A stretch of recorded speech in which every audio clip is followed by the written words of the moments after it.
Hey, cheers. Merry Christmas. Happy holidays. It's Christmas Eve. And I ain't got the camera with me today, but I got my phone so I can film nonetheless. And out with the missus, my beautiful wife, celebrating the fact that, hey, I'm not working today. The house is done. Such a great accomplishment, especially right before Christmas. And doing some last minute Christmas shopping. And getting some good things to eat. This is a $25 cake right here. Boston cream cake at that. Getting some good things. $25 for a cake though? Hold on, that shit just hit me. So yeah, we got some little treats. Preparing to be able to eat pretty good for Christmas. And I still have yet to get a haircut. That's gonna be coming. I was gonna do it today, but it was a little depressing thinking about that, right? I was like, damn, man, do I really want to cut this joint off the top? Yes. Yeah, maybe. So we'll have to wait till after Christmas to be able to do that. Also, a lot of people were saying, damn, Joe, I missed the videos. You ain't working on the house no more. So what you gonna do? Shit, Joe's still gonna be doing stuff. And I got an idea, right? Hear me out. I was thinking about starting a Patreon for Joe Does Stuff, right? I told my wife about this idea. She thought it was genius. The top tier is gonna be $1,000 or better. Now, it's not really about the monetary amount because trust me, it's gonna be way higher than that, right? $1,000 just the base level. But for that tier, hear me out, we'll come do whatever job that you need done. Now, ultimately, we gotta talk about it and find out where you're located at. It's probably gotta be an East Coast exclusive type of a deal. But yo, just think, I could come do whatever job that you have, Damon and I. And then we can stay doing things. Just a little idea that I had. So we'll see.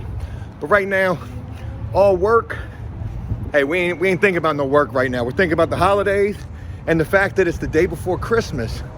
And it's not even that crazy out here. We went Christmas shopping last night, getting gifts for other people, and it really wasn't that bad. So, hell yeah. Taking the time to enjoy the time with this beautiful lady right here. I'm so undeserving. Oh my God. I'm the undeserving one.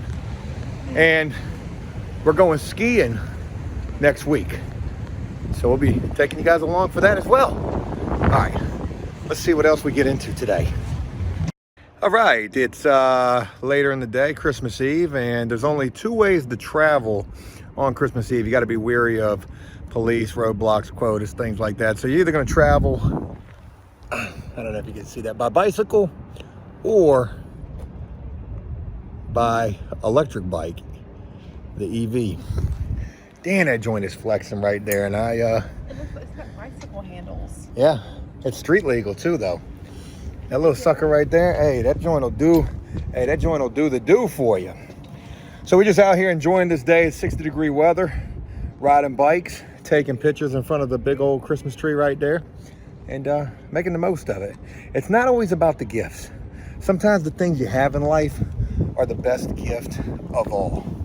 Your loved ones, your wife, your sister if she's your wife. I don't know where I was going with that. But yeah, man, we're just out here enjoying it. Feels good not to be working, going a little stir crazy, but you know, we're making the most of it. And hey, someday that joint right there, that'll be me, y'all. That'll be me. I'm gonna have me one of them little EV joints. It's like a little clown car, Joe, trying to get out of that. All right, the journey continues. Good morning. I didn't get the chance to finish what I was filming yesterday, but we weren't really doing a whole lot, so Joe wasn't doing too much stuff. We rode some bikes, we went and got a cake, we got some last minute Christmas shopping done, and well, today's Christmas, so Merry Christmas everybody from me and my beautiful wife. Merry Christmas. To all of you. So what we're doing right now, it's like it's lunchtime, there ain't shit to do, nothing's really open. I mean, a few things are open, and sad to know anybody's gonna work for Christmas. We're riding around looking at houses. People are in the comments saying, Joe, flip 4, we're gonna do it. I don't know, we gotta find the right thing. And trust me, I've already been seeing quite a bit of the wrong thing. So where we are right now, we're actually getting ready to go down the old street where Flip 1 and Flip 2 were at. There was a house down there that looked just like Flip 1 and Flip 2. It would have been the third house of the same design. This was a house that was getting flipped right here too. When I started Flip 1, that house was going. They got into some issues with some permits, and they still have not completed that house right there. So that's pretty crazy. There's been a ton of flipping that's taken place down here. I want to see what the street looks like. So I'm gonna go all the way to the front of the street, go down and see all the old flips that had been done, see my first 2 flips that had been done, and see if that third house, you guys may remember me talking about it, or maybe you don't. It looked just like Flip 1 and Flip 2. Look at that. Yeah, that one's for rent. But the guy wanted $90,000 for this little 700 square foot home and was trying to tell me that he had an offer from a builder for 90 grand who was just going to tear it down. That's a bunch of bullshit. After Flip 3, I'm an archaeologist now. I mean, yeah, I'm a freaking architect. You can't tell me shit about 90 grand. Ain't no builder going to pay you that. Matter of fact, the number's 20 and 30,000. That's what they're paying. All right, we're going down the old street. Let's see what we see. Gosh. This is reminiscent. A lot of houses down here with still some potential. This little thing right here looks just like the old flips. Yeah, man. We're driving for dollars right now. What does that mean? Looking for the houses, looking for the deals. All right, so where are these flips at? Wasn't that one? Oh no, it was that one right there that would have that sign in there. Well, there's one of them that was flipped. Still have the yellow door. So there's a flip right there. Now, we looked at that house. Remember, we went and talked to the couple, offered them $50,000 for that house. They said they got an offer for $70,000. They finished it. There's another flip right there. All yellow doors. Pretty crazy. Oh my God, there's a for sale sign in front of it. Look at that boat. Yeah, that's been there. Has it? That's been there. That's a new fence. Yeah, that flip, that's a flip right there. I can't show you because there's a bunch of people standing out in the yard. That fence is new. No, the fence is old. All right, we're down here by Flip 1 and Flip 2, y'all. And look, there's a for sale sign down there, and that house hasn't been touched. I would have thought it would have been torn down, but look at Flip 2. Oh. He got a fence up. Look, he put a fence up. Yeah. Good for him. Wow. Flip 1 looks the same. There's dude. Oh, it's not in front of that house. It's this one right here. Nothing's been done. That says for sale. Does it? No. No, it's not for sale. Nothing's been done with it. It says on the sign. Nah, it says contact such and such. I'm trying to remember if I can back into here. Got it. Yeah. 90 grand this guy wanted for this thing behind me. I hope I was able to show it to you well enough. Yeah, right there. And then there's the old flip right there. She finally got done painting part of the deck. Good for her. And there's, hey man, there's Flip 2 right there. Man put a fence up. Good for him, man. He had all that extra property. Good for him. Good deal. Well, I was telling my wife before coming down here, I said, you know, if that house still looks untouched, well, I've still got the contact information on that house. And I was thinking about maybe giving him a call soon and saying, hey, I'll give you 30,000 for it. You know, take it or leave it. Obviously, ain't nobody paying you no 90 grand. Let's go look around. No 90 grand for that land. It just ain't worth it. I can't believe I even believed that shit. All right, well, just wanted to share that little bit with you guys. A little reminiscent. I remember somebody had left a comment. It was kind of not a good comment, but they said, you know, I'd be curious to see what issues people had with those, you know, the first couple of houses that we did. And I haven't heard anything. So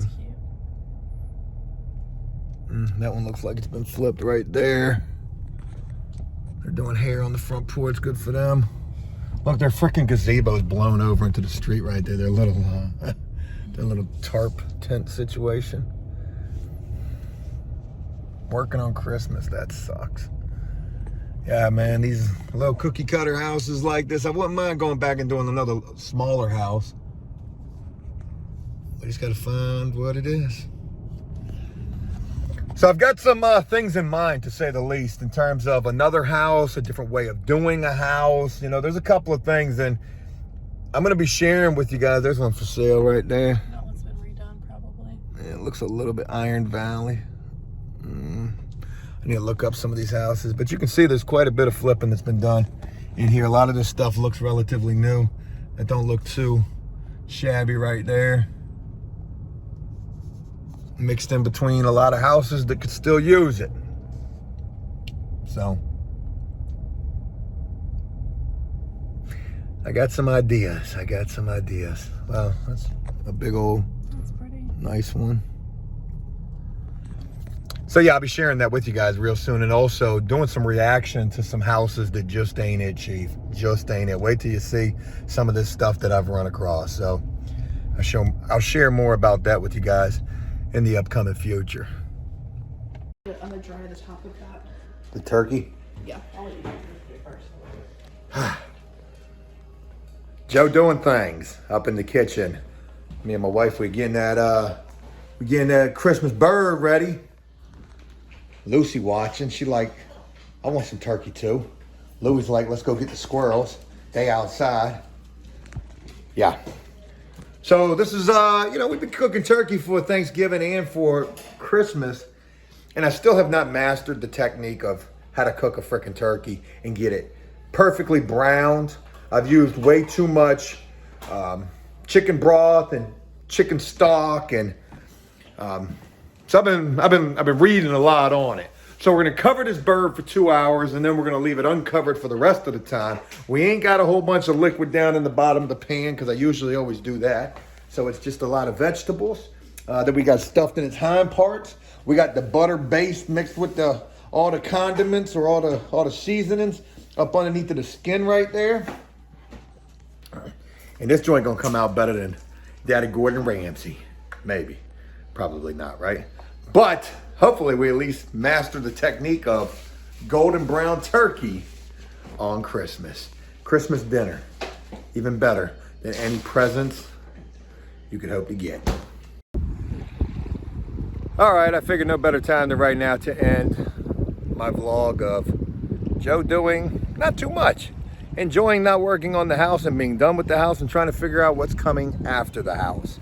And what better place to wrap up this video than right here at the water with, again, my most beautiful wife. Can I see that piece of paper I gave you? So I'll share with you guys a couple of ideas that we got. So we went and looked at this one house, really in our neighborhood. I don't know if I can show it to you really well. Anyways, they wanted $292 for this house. Did I show you that? So $292, no pictures of the inside. Signs on it that said no trespassing. I almost should have done like an abandoned exploration type of a deal. I missed the mark on that one, but I did go around and I looked at it a little bit. I looked through the windows. It looked like well, from the front room that I saw, it looked fairly nice. But on the paperwork, it said this house is in need of extensive repairs. So it's a duplex. They want $292 for the thing. I go look at the panel box. There is no panel box. There's just a bunch of wires, wire nutted together, which I don't know if there's another panel box somewhere else, but just seeing that lets me believe that that house probably needs a full electrical upgrade. 2,900 square feet, probably about a $50,000 electrical job for the duplex. Now I told my wife, I said, man, if we could get it for $250, you'd probably need $150,000 in repairs. That would get you $400,000, and then maybe you could sell that thing for you probably could sell it for $450. You'd make $50,000 off of it. That's what I felt like could happen with that. But also, I want to share this with you as well. Check out way back in the background. You probably can't see it too well. I can't see what I can. Okay, yeah, you can see it. So right there, maybe you can see that sailboat that's just listing on its side right there. Well, this sailboat right there was all the way up right here a couple of days ago, listing on its side. And then that sailboat right there, that's a big damn sailboat right there, probably 50 feet. That thing's been listing on its side. I think yesterday was the closest it came to getting upright again. But now it's back on its side. I can't even imagine what that thing drafts in terms of a keel. Maybe 6, maybe 8 feet plus the rudder. I don't know what that would be in terms of what that would draft. And I also can't imagine what kind of damage a boat like that is taking. That's a heavy boat. Laying on its side like that, water probably all up inside the galley and the saloon and whatever else you call that shit up inside of a boat. What's moving? The one that's laying on the side, or this guy? Well, he's on anchor, so he's got his anchor out. So that guy right there, he lives on a sailboat right there. That guy lives on a sailboat. Very castaway-esque. Now you can put your boat on anchor right here, and you do that for free, or you could be over at these marinas which charge unbelievable slip fees, right? So we're back to talking about boats, is where I'm going with this. Whoever put that big boat that's right there, out there, must have had no idea how shallow it gets right here. And obviously it gets pretty shallow. Even if that thing only drafts 6 feet, that's probably about 3 or 4 feet of water right there. It's got that boat laying like that. But I share that with you because I got another business idea. I've worked on boats. I love boats. I've been on the water most of my life. And working in a marina before I went to prison, there's two types of ways that you can clean off the bottom of boats. You can either pay a marina, if a marina does it, to get their travel lift and pull your boat up out of the water, bring it up on some sort of a dry slip, pressure wash it, scrape it off with a 5-in-1, get them barnacles up off of the bottom of your boat, and then, clean the bottom of your boat. If a boat sits in the water for too long, it's going to get barnacles all over it. Those barnacles are going to affect the performance of your boat, the prop on your boat. They're really going to mess your boat up. So you got to keep the bottom clean. Now, if you can't afford what the marina's going to charge to do that, well, they've got these guys who have businesses where they're certified divers, and they go up under your boat and they clean off the bottom of your boat while it's in the water. With the fact that we're done with flip number 3, I think to myself, are we going to do flip number 4? Or are we thinking about other business ideas? There was the food truck that we thought about, and well, shit, maybe that still happens. Or maybe we get into a business that has fucking little to no overhead. What do we need to be a under boats care service provider? We need a dive certification, insurance, and that's probably in a business license.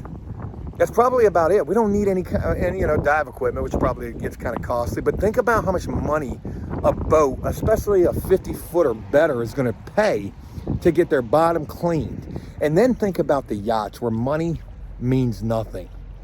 $500 is probably the bare minimum that you're going to see in terms of a price being charged to clean off the bottom of a boat. So if 500 is your bare minimum, you only need 200 boats a season to see $100,000. Joe be thinking. I ain't too quick with the math, but sometimes I got it. Hey babe, you ready to get your dive certification? Yeah, I've been ready. Maybe it's seasonal. Maybe in the wintertime you can charge double. You got to get in there with the wetsuit where you got to pee on yourself to keep yourself warm. What? Yeah, I think that's what you got to do. I mean, I don't know. And also, I'm scared to death of the water. So the first thing I would do is I get Damon to get his dive certification. I'm going to sit on the dock and watch TikTok and YouTube videos, and we're going to get this guap. Hear me out now. Get Gone Barnacle Removal Service. Could be what's coming next after Flip 3. I think that's a fitting place to end this video at, and y'all let me know what you think. I look forward to sharing more with you guys, and who the hell knows where Joe does stuff goes from here. But I can guarantee you one thing. Hey, we going somewhere. Flip 4, food truck, barnacle removal service, something is definitely coming next. Merry Christmas, y'all. I look forward to talking with you again real soon. A lot of head nods right there. A lot of head nods.